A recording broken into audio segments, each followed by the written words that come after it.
Hello! Eto, parang sarili ang bahay, nag-iisa. Palagi po akong alone, kahit sa amin. O, ito na po ang ating lilinisan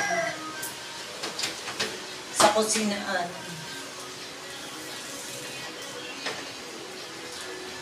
Type na type ko itong bahay na to, ang ganda. Ganito lang po ang gusto kong bahay. Isino? Oo, ganda ng ganito lang kalaking bahay. Ano? Madaling linisin. Oh. Konting punas lang. Malinis na.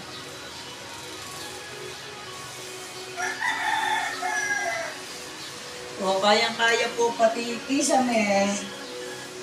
Kayang-kaya po linisin. So, bibilin po natin yung may-ari nitong bahay nung yung madali lang gamitin panlinis sa kisame.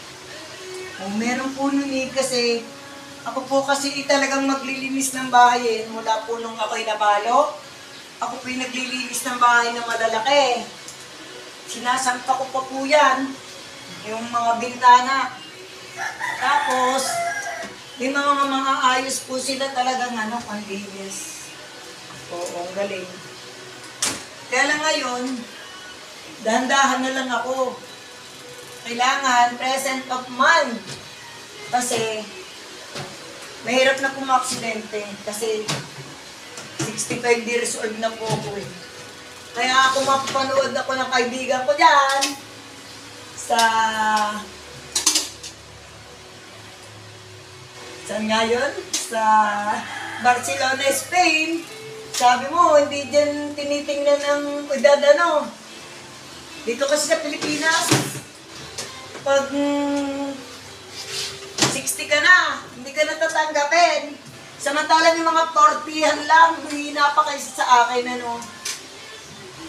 Kaya, baka pwede na ako dyan makapasok.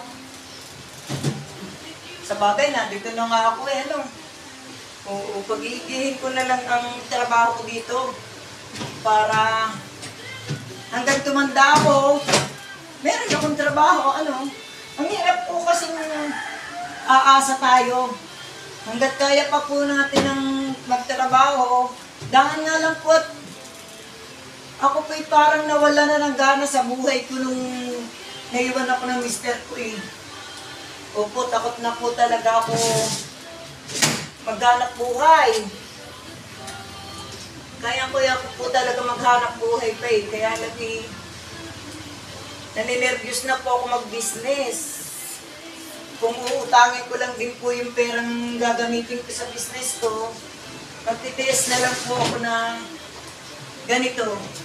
Mag-caregiver, Naku, nakikita na yung ko.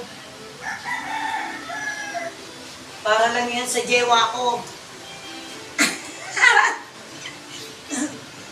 Ayan. Huwag niyo na pong alamin kung saan po ako nagtatrabaho, Kasi hindi ko po sasabihin sa inyo kung saan ito. Baka po ako'y puntahan ninyo eh.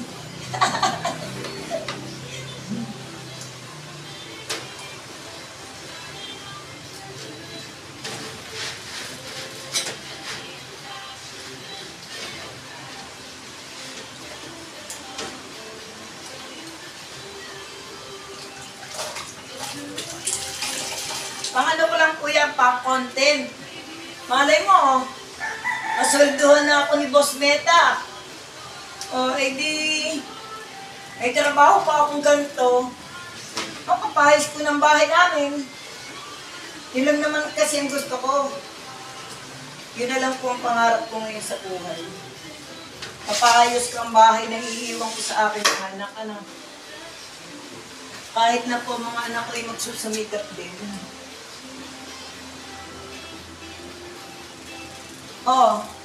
Meron po ako ngayon bagong friend.